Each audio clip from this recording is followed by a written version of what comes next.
Assalamualaikum warahmatullahi wabarakatuh, sahabat YouTube semuanya. Kembali lagi bersama Matahari dari Barat. Ya, mudah-mudahan semuanya senantiasa sehat selalu. Kali ini kita akan menyaksikan video lucu seorang kepala daerah atau bupati yang di daerahnya itu ada pendidikan terbesar dan termegah yang ada di dunia. Ya, yang punya banyak santri, yang punya manajemen yang bagus, aset negara, ya kan, yang dikunjungi oleh mantan-mantan presiden, mantan-mantan panglima TNI, tokoh-tokoh besar Indonesia, bahkan mancanegara. Sedangkan bupatinya ini sendiri tidak pernah berkunjung ke tempat itu. Waduh, kacau. Lucu ya, kita saksikan dulu videonya ya. Hotel? Iya. Waduh, saya nggak tahu. Ada. Karena ya ada hotel, ada Oh, sama ini perusahaan air minum kalau nggak salah pas waktu sinar air rame. oh, ada itu kalau itu air minum yang perizinan. Oh iya, awal ya, perizinan awal. Ada Gitu. yang awal. Itu untuk air minum saya pernah Masih ini. MB-nya. Iya. Tapi kalau yang lainnya saya nggak tahu kalau untuk hotel.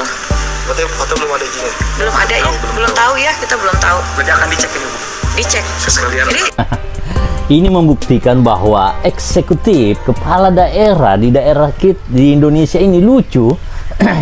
Bagaimana bisa, ya kan, sebuah aset nasional yang membanggakan negara, beliau tidak pahami, beliau tidak lihat, beliau tidak menjalin kerjasama, tidak memberi dukungan. Waduh, betul.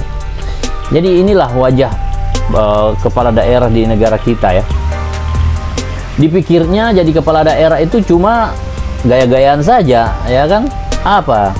Jadi bupati, datang di kantor, ya kan, menerima laporan, ya kan, mengelola anggaran, tanda tangan, pidato, udah selesai di situ aja pertanggungjawaban. Saya ngelihat inilah fenomena yang terjadi di Indonesia. Jadi semangat membangun kemandirian daerah itu tidak ada. Jadi anggaran dari pusat itu setiap tahunnya habis ya begitu saja. Tidak berpikir bagaimana mengelola anggaran yang diberikan pusat ini supaya menuju kemandirian daerah nantinya, sehingga dalam perjalanan sudah tidak perlu lagi disuplai atau dibantu oleh negara untuk membiayai keberlangsungan hidup daerah pemerintahannya. Ini kacau sekali ini pola pikir seperti ini pemimpin daerah. Harusnya sebagai pemimpin daerah itu punya target, sampai kapan kita akan dibiayai oleh negara, ya kan? Kapan kita bisa daerahnya mandiri? Bagaimana caranya? Ya tentunya mengembangkan potensi-potensi yang ada di daerah kita, ya kan? Nah, Al Zaitun ini kan potensi besar ya, potensi nasional yang ada di daerah Indramayu. Kok nggak dilirik gitu loh? Waduh, padahal Pak Panji Gumilang ini punya cita-cita besar, apa? Membangun Indonesia, melunasi utang-utang negara, ya kan? Dan dia sudah punya langkah-langkahnya, tinggal diterapkan saja, diindonesialisasi saja apa yang sudah dibangun ini untuk melunasi utang-utang negara, ya kan? Nah, kok pemerintah Indramayu ini nggak tahu begitu loh? Mungkin nggak pernah belusukan atau tidak mengerti cara membangun suatu daerah, begitu ya. Jadi susahnya kepala daerah sekarang itu begini. Sudah tidak banyak yang sudah tidak memperdulikan lagi bagaimana cara membangun daerahnya. Yang dipikirkan itu bagaimana mengelola anggaran-anggaran negara itu supaya kembali modal. Ya kan, kenapa? Karena modal untuk menjadi pejabat daerah itu, ya kan, menurut penelusuran Google itu kalau untuk jadi bupati saja itu sekitar 60 sampai 70 miliar, ya kan?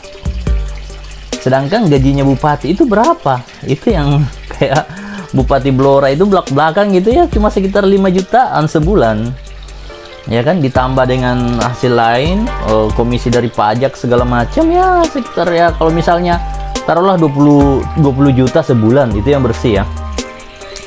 Kalau misalnya begitu dengan apa namanya, anggaran-anggaran lainnya yang didapat dari misalnya tunjangan-tunjangan lainnya, taruhlah 20 juta sebulan. Nah, kalau dalam 10 bulan berarti kan cuma 200 juta, ya kan? Berarti kan kalau dalam setahun cuma sekitar 240 juta. Nah, 240 juta dalam setahun, berarti kan dalam 5 tahun cuma berapa?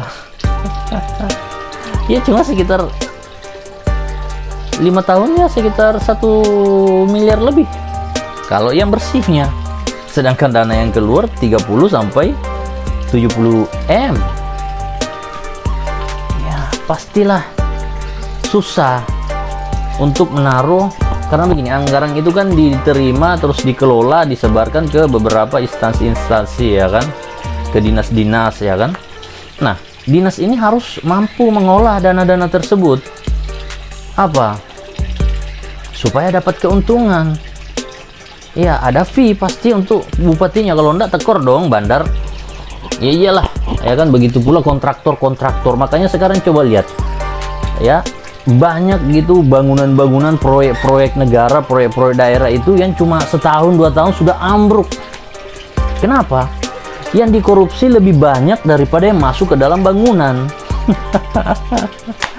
Jadi uang dari negara itu kan banyak juga yang diperoleh dari ngutang ke luar negeri, dan itulah yang disebarkan ke daerah-daerah, ya kan. Nah, utang itu dipakai untuk membangun negara. Ternyata setelah disebar ke daerah-daerah, dipakai membangun daerah, itu cuma bertahan setahun 2 tahun, ya kan, banyak begitu rusak lagi. Artinya utang yang ke luar negeri itu selain banyak dikorupsi, ya kan, dipakai membangun pun tidak efisien hasilnya. Jadi rugi saja negara kita ngutang itu. Ini saya punya bukti yang valid. Belum lagi banyaknya kong kali kong, ya kan, antara kepala desa dengan pejabat-pejabat, ya kan. Apa kalau misalnya katanya anggaran desa itu dipakai membangun desa, ya kan, inspektorat datang melihat, ya gitu, wah ada ya pembangunannya. Tapi bisa saja itu aspirasi dari anggota dewan atau yang sebelumnya dimasukkan lagi berulang-ulang. Coba kalau misalnya kita mau cek yang fair ke semua desa begitu, ya, mana ada desa yang betul-betul terbuka gitu secara manajemen begitu. Padahal undang-undangnya jelas harus dipublikasikan ke media, tapi tidak ada. Ya kan, tapi lolos-lolos saja di pengelolaan anggaran. Karena apa? Inspektoratnya ini pasti orang-orang main, banyakan main. Nah, ini Indonesia nggak akan bisa maju. Utang negara besar, katanya dipakai membangun negara, tahu-taunya banyak dikorupsi. Dipakai membangun pun cuma setahun 2 tahun ambruk bangunannya. Rugi negara ngutang, ya. Nah, sekarang ini Pak Panji Gumilang ini sudah memberikan rule model baru cara membangun negara. Artinya kalau sudah seperti ini, kita lihat mantan ketua P3 itu, ya, mengatakan bahwa 99,9% kepala daerah itu korup. Artinya apa? Eksekutif di daerah itu tidak bisa lagi diharapkan untuk membangun, memajukan negara. Tidak bisa. Maka kita butuh metode cara membangun negara yang baru. Nah, rule model pesantren membangun negara ini diperlihatkan oleh Pak Panji Gumilang ini sangat cocok, ya. Bagaimana kalau misalnya seluruh anggaran-anggaran pembangunan itu masuk ke pesantren. Jadi pesantrennya disuruh mengelola dana-dana itu untuk membangun pertanian, ya kan, membangun pendidikan, membangun sektor-sektor ekonomi, membangun UMKM, masuk ke pesantren, ya kan. Kenapa? Pesantren ini kan nggak punya kepentingan kekuasaan, kan begitu. Kalau kepala daerah yang mengelola, wah, dia harus berpikir bagaimana mengembalikan modal saya. Menjadi kepala bupati saja 30 sampai 50 miliar, ya kan. Untuk jadi gubernur 70 miliar sampai 100 miliar, ya kan. Untuk jadi presiden 7 triliun sampai 9 triliun. Bagaimana kalau pemimpin miskin, ya kan? Bagaimana kalau politikus miskin yang tidak punya modal, pasti dia akan ngemis-ngemis ke orang-orang yang punya modal, dan timbal baliknya nanti apa? Akan dikasih proyek-proyek untuk mengembalikan modalnya itu, ya kan? Coba, pasti seperti itu. Ini Pak mantan Ketua PE3 ini sudah belak-belakan ya tentang hal ini. Ya, Pak Ridwan Kamil juga sudah belak-belakan berapa biaya yang akan digunakan untuk menjadi seorang presiden. Coba, ada nggak? Misalnya kalau misalnya jadi presiden itu butuh dana 7 triliun, ada nggak capres yang ada sekarang punya kekayaan segitu? Kalaupun ada, dari mana dia dapat kekayaan itu? Nah, ini perlu dipertanyakan, perlu diusut juga. Ya kan? Kalau ada, kalau memang tidak ada, maka dia akan mencari sponsor-sponsor yang akan butuh timbal balik. Kalau misalnya mencari sponsor ke luar negeri, udah siap-siap nanti kekayaan alamnya akan ditukar, diberikan kepada yang mensponsori itu. Makanya orang luar itu juga berebut, ya kan, mensponsori calon-calon pemimpin, ya. Kalau ndak mau judi, ya ketiga-tiganya aja dikasih dana, ya kan. Jadi siapapun menang, kita tetap dapat begitu, ya kan. Coba kalau misalnya tidak ada tokoh-tokoh yang membela kepentingan asing di Indonesia, membela kepentingan barang-barang impornya di Indonesia, tidak mungkin, ya kan, barang-barang asing itu bebas melenggang, ya kan, di Indonesia, ya kan. Nah begitu. Jadi saya pengen gitu melihat pola pembangunan Indonesia yang baru itu ya bisa dicontohkan oleh sebuah pesantren, ya kan. Nah, Pak Panji Gumilang ini sudah mencontohkan bahwa Indonesia bisa membangun dari pesantren. Karena bagaimana kita mau mengharapkan eksekutif, ya kan, mengharapkan kepala daerah untuk membangun Indonesia, sedangkan kata mantan Ketua P3 ini 99,9% kepala daerah korup. 99,9% korup. Bagaimana kalau sudah ada pernyataan seperti ini? Harusnya semua kepala daerah itu diaudit keuangannya, ya kan? Karena ini adalah statement dari seorang politikus senior, ya kan? Nah itu, jadi kalau misalnya pesantren sekarang diobok-obok, padahal pesantren itu merupakan aset negara yang mampu membanggakan daerahnya, membantu presiden mewujudkan nawacita, ini diobok-obok, ya kan, diganggu, maka tidak akan ada lagi pesantren yang sehebat itu, yang berjanji bisa melunasi utang Indonesia, ya kan, sampai 10.000 triliun, ya. Nah, ini harus kita bela bersama. Kenapa? Karena betul-betul Indonesia ini butuh manajemen baru. Kalau manajemen seperti ini, Pak Jokowi ini diteruskan, aduh, bagaimana?